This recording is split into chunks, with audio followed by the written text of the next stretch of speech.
हमारे साथ जुड़े रहने के लिए न्यू न्यूज के YouTube चैनल को सब्सक्राइब कीजिए, साथ ही बेल आइकन को दबाइए न्यू न्यूज की खबरें सबसे पहले देखने के लिए। वित्त मंत्री अरुण जेटली ने अगर कहा जाए तो एनडीए सरकार का ये आखिरी बजट प्रस्तुत किया है और इस बजट के बाद एक बार फिर से हम उन लोगों से जुड़ रहे हैं जो आर्थिक विशेषज्ञ माने जाते हैं, जो लोग बारीकी से हर घोषणाओं को, हर कदम को परखते हैं और फिर उसके बाद अपनी एक राय, अपना एक ओपिनियन जाहिर करते हैं। जी हाँ, इस समय हम बात कर रहे हैं चार्टर्ड अकाउंटेंट्स के साथ और बातचीत का मुद्दा यही कि इस बजट में आखिर क्या है। तो सबसे पहले इनसे हम बातचीत करें उससे पहले हम आपको दिखाते हैं बजट की बड़ी बातें। मोदी सरकार के कार्यकाल का अंतिम पूर्णकालिक बजट पेश करते हुए केंद्रीय वित्त मंत्री अरुण जेटली ने शुरुआत में ही साफ कर दिया कि बजट में ग्रामीण भारत का खास ध्यान रखा गया है। वित्त मंत्री ने ग्रामीण भारत की अर्थव्यवस्था, खेती और जीविका को लेकर बड़ी घोषणाएं की हैं। इनमें घर से लेकर पानी और रोजगार केंद्रित योजनाओं का ऐलान किया गया है। बजट 2018-19 के मुख्य अंश ये हैं। टीवी के कुछ पुर्जों पर कस्टम ड्यूटी बढ़ाकर 15% की गई है।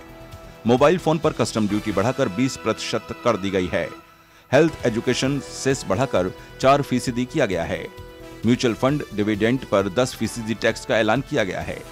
इन्वेटी में निवेश पर 1 लाख रुपए की कमाई पर 10% कैपिटल गेन्स टैक्स रखा गया है।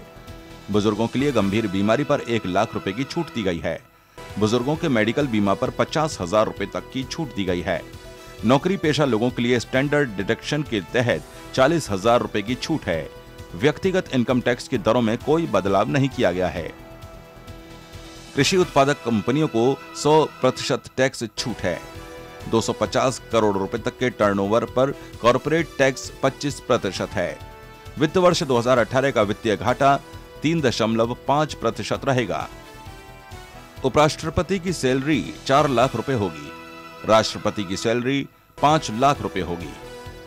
नया सिस्टम 1 अप्रैल 2018 से लागू होगा।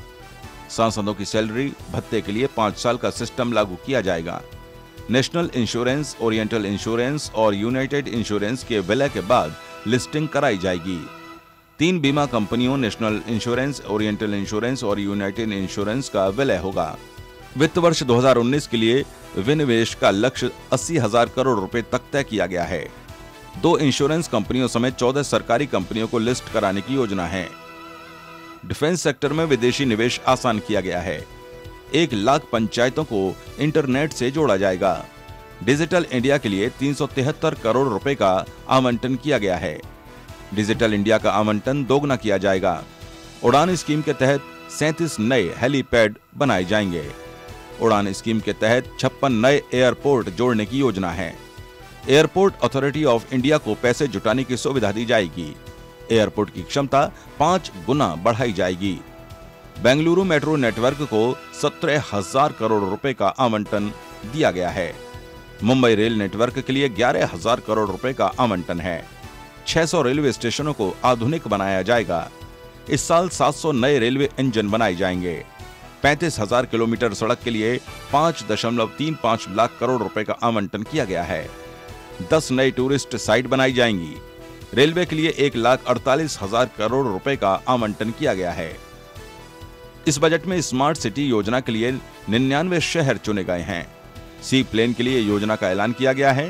टेक्सटाइल सेक्टर के लिए 7,148 करोड़ रुपए का आवंटन किया गया है। महिलाओं के लिए पीपीएफ कटौती 8% होगी। वित्त वर्ष 2019 में मुद्रा योजना के लिए 3 लाख करोड़ रुपए का आवंटन है। मुद्रा योजना में 10.38 करोड़ लोगों को फायदा हुआ। छोटे मझोले उद्योगों को ऑनलाइन लोन मिलेगा। 4 करोड़ गरीब घरों को बिजली कनेक्शन दिया जाएगा। गंगा सफाई के लिए 187 योजनाएं मंजूर की गई हैं। 24 नए सरकारी मेडिकल कॉलेज खुलेंगे। टीबी के मरीजों के पोषण के लिए 6,000 करोड़ रुपए का आवंटन होगा। आयुष्मान प्रोग्राम भारत सरकार की सबसे अहम योजना है। 96 जिलों में सिंचाई योजना पर 2,600 करोड़ रुपए का आवंटन किया गया है। 10 करोड़ परिवारों को मिलेगा हेल्थ इंश्योरेंस। हर परिवार के लिए 5 लाख रुपए का इंश्योरेंस होगा। हेल्थ वेलनेस सेक्टर के लिए 1,200 करोड़ रुपए का आवंटन किया गया है। 1,000 बीटेक छात्रों को स्कॉलरशिप दी जाएगी। आयुष्मान भारत प्रोग्राम शुरू होगा, जिसमें नर्सरी से 12वीं तक की पढ़ाई की एक नीति होगी। बड़ोदरा में रेलवे यूनिवर्सिटी बनेगी। अगले 4 साल में शिक्षा पर 1 लाख करोड़ रुपए खर्च करने की योजना है। इस बजट में 18 नए प्लानिंग आर्किटेक्ट संस्थान खुलेंगे। 42 मेगा फूड पार्क बनाने की योजना इस वित्तीय वर्ष में की गई है। प्रधानमंत्री सौभाग्य योजना के लिए 16,000 करोड़ रुपए का आवंटन किया गया है। ग्रामीण रोजगार इंफ्रा योजना के लिए 14.3 लाख करोड़ रुपए का आवंटन रखा गया है। अगले 4 साल में शिक्षा पर 1 लाख करोड़ रुपए खर्च करने की योजना है। पीएम आवास योजना में इस साल 51 लाख घर बनाने की योजना बनाई गई है। 2022 तक हर गरीब का अपना घर होगा। इस साल 2 करोड़ शौचालय और बनाए जाएंगे। सस्ती दरों पर सोलर पंप मुहैया कराए जाएंगे। पशु मछली पालन के लिए 10,000 करोड़ रुपए का फंड दिया गया है। लघु सिंचाई डेयरी फार्मिंग के लिए फंड बनेगा। खेती में सोलर पावर को बढ़ावा मिलेगा। किसान क्रेडिट कार्ड का मछली पशुपालन के लिए भी उपयोग किया जा सकेगा। एग्री एक्सपोर्ट को आसान बनाया जाएगा। आलू और प्याज के लिए ऑपरेशन ग्रीन लॉन्च करेंगे। इस बजट में आलू और प्याज के लिए ऑपरेशन ग्रीन लॉन्च किया जाएगा। फूड प्रोसेसिंग सेक्टर के लिए 1400 करोड़ रुपए का आवंटन किया गया है। ऑर्गेनिक फार्मिंग पर जोर दिया गया है। कृषि के लिए कंसल्टर विकास योजना लागू की जाएगी। सौभाग्य योजना से 4 करोड़ परिवार को जोड़ा जा रहा है। 8 करोड़ महिलाओं को मुफ्त गैस कनेक्शन दिया जाएगा। एग्री एक्सपोर्ट को आसान बनाया जाएगा। 2016-17 में 27.5 करोड़ टन अनाज का उत्पादन हुआ था, जो कृषि उत्पादन रिकॉर्ड स्तर पर जा पहुंचा है। 2022 तक किसानों की आमदनी दोगुना करने पर योजना बनाई गई है।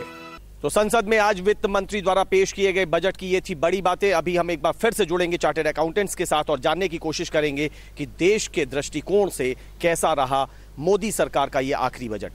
नियो न्यूज के लिए कैमरामैन राहुल राघव के साथ अनूप शर्मा।